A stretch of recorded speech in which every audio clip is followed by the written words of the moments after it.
temos nos escritos de Dom Pedro II regiões que hoje nós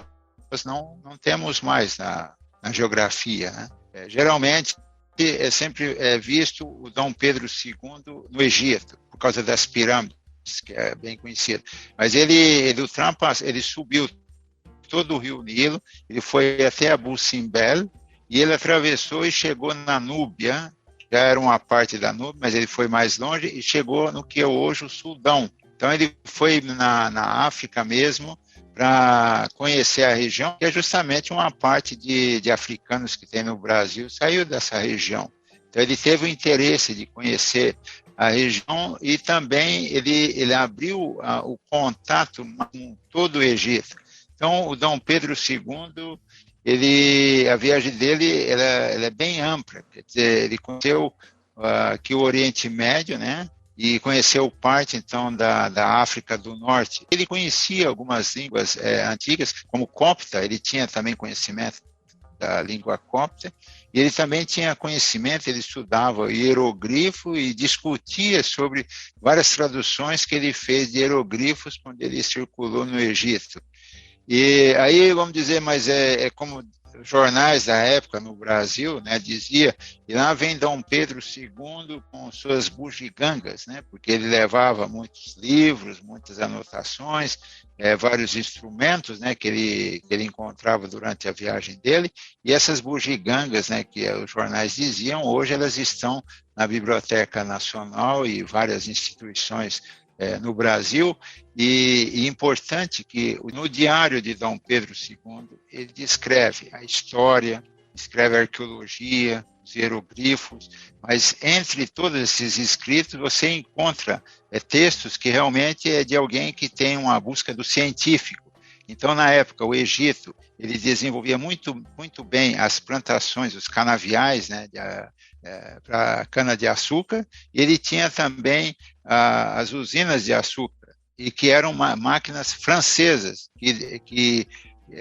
produziam esse açúcar. Então, Dom Pedro II, o Brasil era um produtor de açúcar, só que ele queria conhecer novas tecnologias da época. Então, justamente quando ele entra para visitar essas usinas de açúcar, observa no diário dele que ele escreve o nome da máquina, que é uma máquina francesa, ele escreve a quantidade que produz por hora de açúcar, ele coloca detalhes, e são justamente esses detalhes, eu estou dizendo um deles, do açúcar, mas outras tecnologias que ele anotou no diário dele. Quando ele chegava no Brasil, ele encontrava pessoas que trabalhavam informações do que está acontecendo no mundo sobre tal tecnologia, e foi o que ajudou o Brasil a desenvolver em várias áreas pontos que foi que Dom Pedro II, durante a viagem dele pela Europa, também no Brasil, essas áreas. Então, veja que a viagem dele era de turismo e conhecimento científico. E quando ele chegava no Brasil, então, com várias obras e vários livros, né, ele comprava esses livros, e muitos livros autografados pelos autores, são livros que contribuiu para o estudante no Brasil desenvolver, saber o que está acontecendo na Europa, e muitos desses livros foram traduzidos depois para o português, e fez com que o Brasil pudesse acompanhar a tecnologia que estava acontecendo na Europa, né? E mesmo no Oriente Médio, que tinha certos pontos, como no Egito, que estava muito bem desenvolvido, porque tinha, além de estar no Império Otomano, mas ele tinha ali a França e a Inglaterra, que fazia parte do jogo político e que desenvolvia a região, principalmente na área de açúcar. E também veja que Dom Pedro II foi conselho que ele teve de diplomatas que visitou o Oriente, porque existia um acordo já diplomático com o Império Otomano, só que um dos diplomatas aconselhou que o melhor seria ter um diplomata no Egito, no Oriente Médio, que fosse local, para saber exatamente o que é necessário, que o povo precisa do Brasil para importar, e também o que é necessário, o que é interessante do Oriente ir para o Brasil. E justamente um desses diplomatas foi um diplomata, um que foi designado cônsul honorário do Brasil em Alexandria, era um libanês comerciante que estava já muito bem no Egito. Ele foi indicado então para ser o cônsul honorário do Brasil em Alexandria, que chama Michel Deban, ou Miguel Deban. E ele desenvolveu em Alexandria um jardim botânico que mantinha correspondência com o Jardim Botânico do Rio de Janeiro, que era justamente a troca de plantas, né, de mudas, para ver o que pode se adaptar, o que pode se desenvolver. Uma das coisas que o Brasil levou do Egito foi o bambu, um tipo de bambu que foi plantado nesse jardim botânico de Alexandria, e depois levado para o Jardim Botânico do Rio de Janeiro, e que hoje nós temos uma variedade de bambus no Brasil, e outras plantas também. E esse diplomata foi designado cônsul honorário, não de carreira diplomática. Ele fundou a capela do consulado, e ele deu o nome à igreja, está escrito até hoje, Igreja de São Pedro, em Alexandria. Então, essa igreja existe até hoje, e antes dele morrer, ele deixou no testamento dele que sempre, em todas as missas, quando celebrada nessa igreja, deve ser em memória do imperador do Brasil e de toda a sua família e do Brasil, e na memória, lógico, do cônsul honorário Michel Deban. Então, hoje, essa igreja é um marco do Brasil no Oriente Médio, e que o nome do imperador, o nome do Brasil, é lembrado todos os dias quando é celebrado a missa nessa igreja, que é uma igreja grego-melquita católica de Alexandria. Muito legal, a gente vê a importância mesmo, né, histórica que teve essas missões e essa abertura de relacionamento e de diálogo, né? É muito interessante também você ter citado essa questão do Dom Pedro ter esse conhecimento, né, de falar o idioma, de procurar mesmo saber sobre esses países, abrir essa ponte, né, colocar essa ponte aí. E, bom, agora, inclusive, né, nesse mês, teve a inauguração de uma exposição, né, no Egito, que é a Mostra de Fotografias de Volta ao Egito. Está acontecendo no Cairo, e essa exposição está coincidindo com os 150 anos da primeira viagem, né, do Dom Pedro II para o país. Eu queria que você falasse um pouquinho para a gente já se encaminhar aqui para finalizar, Catlab, sobre a importância desse tipo de evento para reverberar mesmo essa história, né, para a gente discutir mais e lembrar dessa importância histórica, né, do que isso trouxe para o Brasil como um legado mesmo. Queria que você comentasse um pouquinho para a gente poder ir depois já se encaminhando para o final do nosso papo. Certo. Em 2020, eu apresentei o projeto de fazermos uma exposição das viagens de Dom Pedro II, usando os documentos e fotografias da Biblioteca Nacional do Rio, do Museu Imperial, e também do que eu colecionei aqui durante esse período. Só que aí tivemos aqui vários problemas, né? Comecei esse trabalho com a Embaixada do Brasil em Beirute. E o projeto era essa exposição depois seguir aqui nos países onde Dom Pedro II visitou. E justamente pensamos de fazer esse ano porque a primeira viagem completa 150 anos. Vista aqui a situação, então esse projeto da exposição completa, ele está sendo montado, mas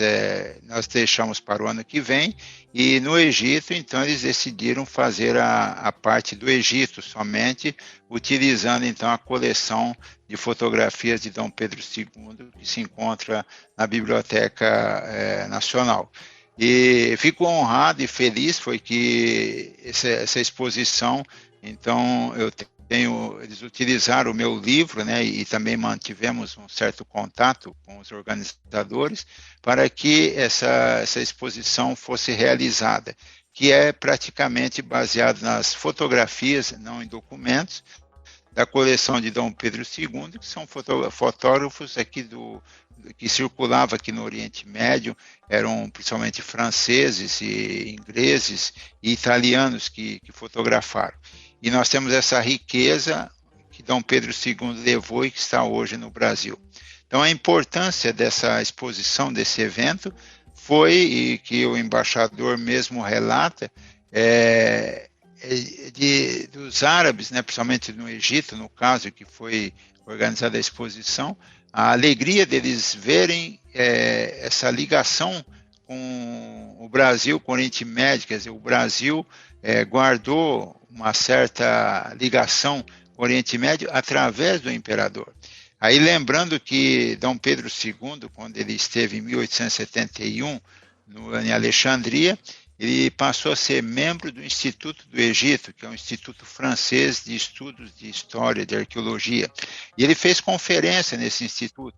E na segunda viagem, em 1876, quando ele visitou todo o Egito ali, foi até Abu Simbel, até o Sudão, quando ele voltou, ele fez uma nova conferência no Instituto do Egito, que hoje é no Cairo, mas antes era em Alexandria, e ele falou sobre o vandalismo, né, dos turistas, do povo que faz nos sítios arqueológicos. E ele já tinha uma amizade, desde a primeira viagem, com o Rediva, que é o vice-rei do Egito. E quando ele fez essa palestra no Instituto, e que ele chegou mesmo a chamar a atenção do Rediva, que no lugar dele ficar construindo palácios, ele cuidasse mais dos sítios arqueológicos, né, para proteção, porque estava sendo vandalizado. O rei ficou realmente interessado no que ele falou, e foi ali que esse rei, o vice-rei, ofereceu para Dom Pedro II um sarcófago do Egito. E esse que data do século VII, antes da nossa era, e que esse sarcófago foi levado para o Brasil, e ele estava no museu, fazia parte do acervo de Dom Pedro II, quando ele estava no Brasil. Depois ele deixou no Brasil e fez parte do acervo do Museu da Quinta da Boa Vista, e que infelizmente, em 2018, perdemos esse sarcófago no incêndio do museu, e que era uma peça preciosa que o Brasil tinha, além de outros, né, sarcófagos que o Brasil conseguiu ter como acervo no Brasil. Ali perdemos, e foi uma perda importante, e que o Egito reconheceu, né, e mesmo se ofereceu de continuar essa nossa coleção que nós tínhamos. Então veja que Dom Pedro II, ele foi esse elo entre o Egito, entre o mundo árabe e o Brasil, e o nome dele, Alcântara, que quer dizer o arco, né, aquele arco que para segurar uma ponte, ele realmente foi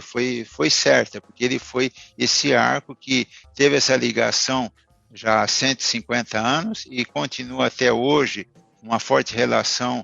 comercial, cultural, e os egípcios, eles reconhecem, então, o Brasil como um país amigo, e a exposição é o que veio fortificar essa relação diplomática, relação comercial e cultural entre o Brasil e o Egito, e que aguardamos que o ano que vem iremos realizar essa exposição que será completa de toda a viagem de Dom Pedro II, e além de fotografias, haverá também documentos e objetos que Dom Pedro II